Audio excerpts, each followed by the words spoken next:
Magdungan hapon na kung magka-harvest na sa itong kubras.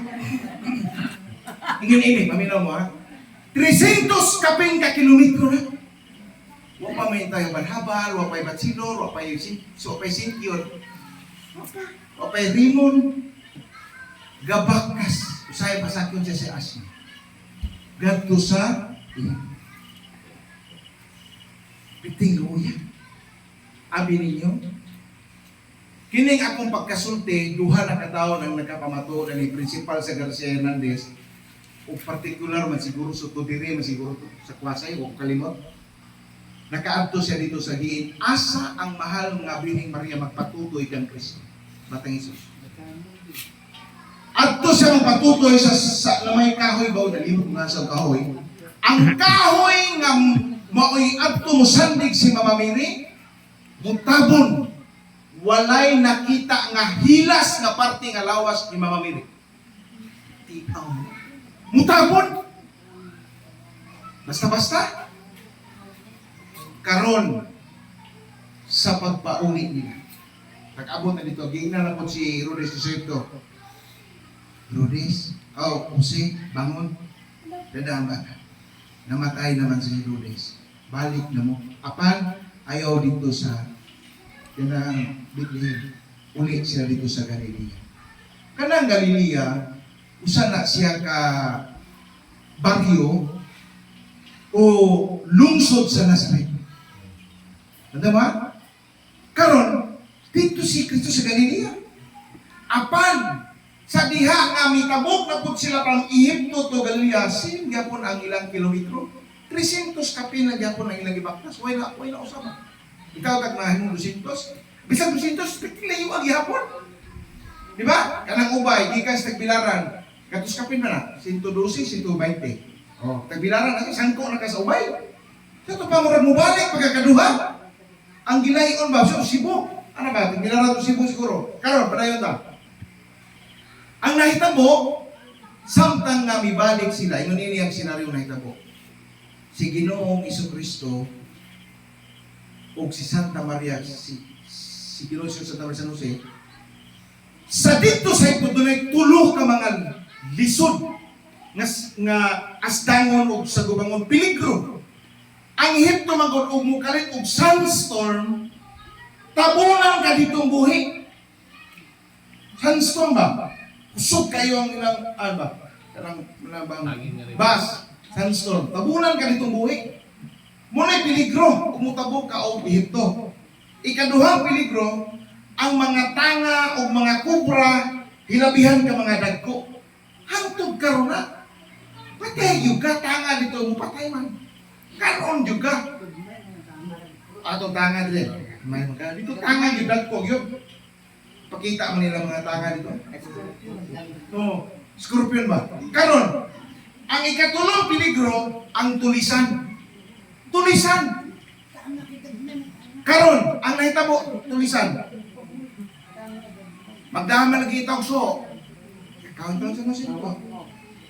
Ang nahitabo, samtang nga naglakaw si San Jose, si Santa Maria, o si Kugos ni Ginoong Jesucristo, nakita sa mga kawatan, ingon siya nga, ayan na, tulisan na ito Sos, makatraka na, nagkadool, nakita man sa usa ka kawatan. Kailan leader ba? Di pa na kung nga na leader ha?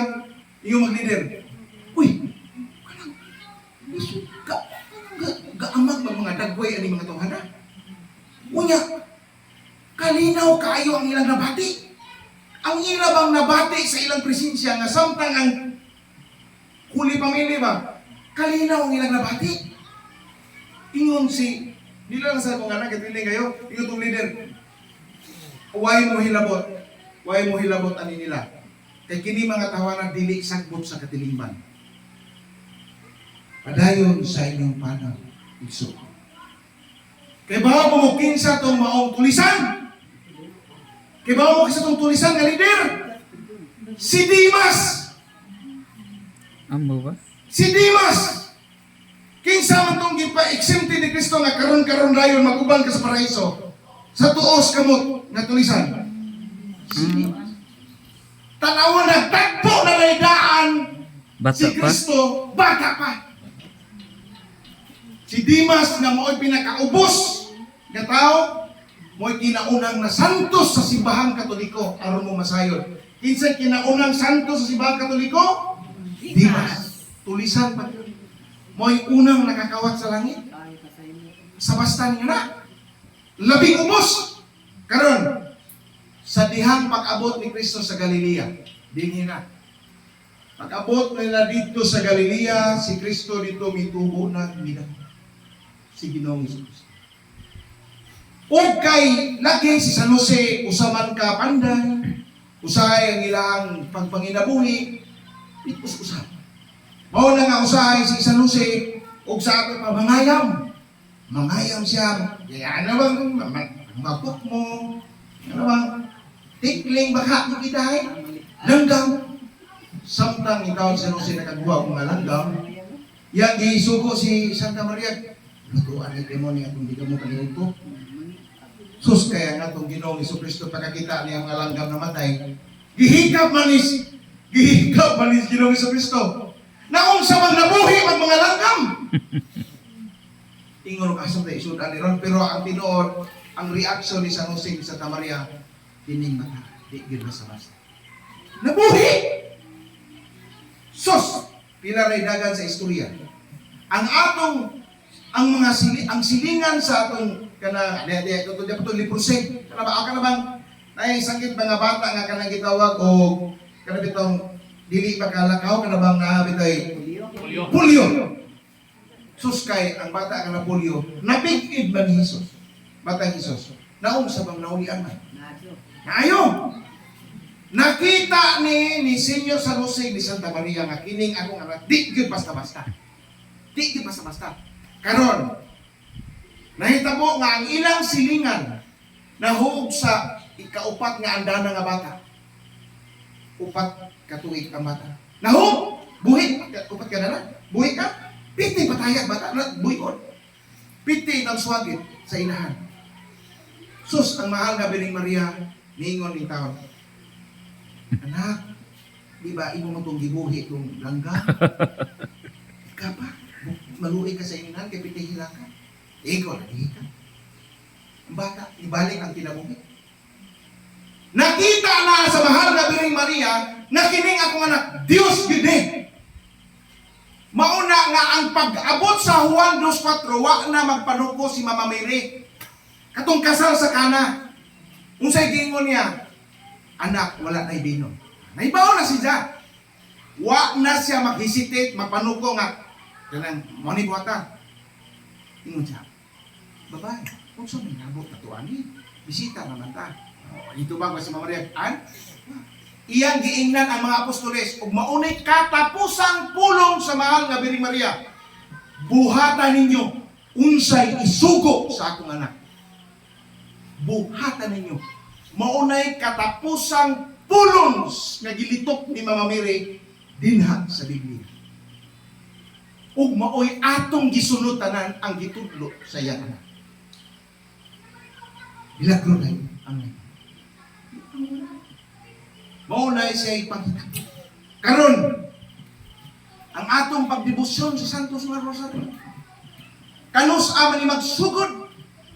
Una sa tanan, nagsugod kini sa mga mungha. Ang mga pari o obispo, Santo Papa, mihatag og pagpadayag kabahin sa Santos nga Rosario. Sayran mo nako, ang Santos nga Rosario, misteryo. Usa ka misteryo nga panghitabo. Wala nimo instant nga mao na gini ang Father, amituo ako dili. Kay ang sinugdanan, ang pag-ampo sa Santos nga Rosario dili pa maoy atong gilito karon. Ang mga mungha nagbasa sa tibuok salmo. Pila man ka kuha ng salmo, tingali o kay balo. Kanang gitawag o chapters. 150 ka chapter ng salmo. 150. Pila man ka page, tanan ang rosaryo sa tibuok misteryo. Buot ako ipasabot, kaya ang sa una nga misteryo, wa pa man itong luminos. Puto pa man ta sa tulo. Ang tulo ka misteryo, mao ang kalipay, kasakit, o himaya. O, Pila man na ka tag 50. Tulo man na ka tag 50, di 150. Basahon ng 150 ka misteryo sulod pod sa usa ka semana. Ang salmo, apan ang mga mungha ni abot man ang panahon nga wa pa man na ibinto ang antipara. Di naman kabasa. Labaw sa tanan, dili pud tanan makabasa.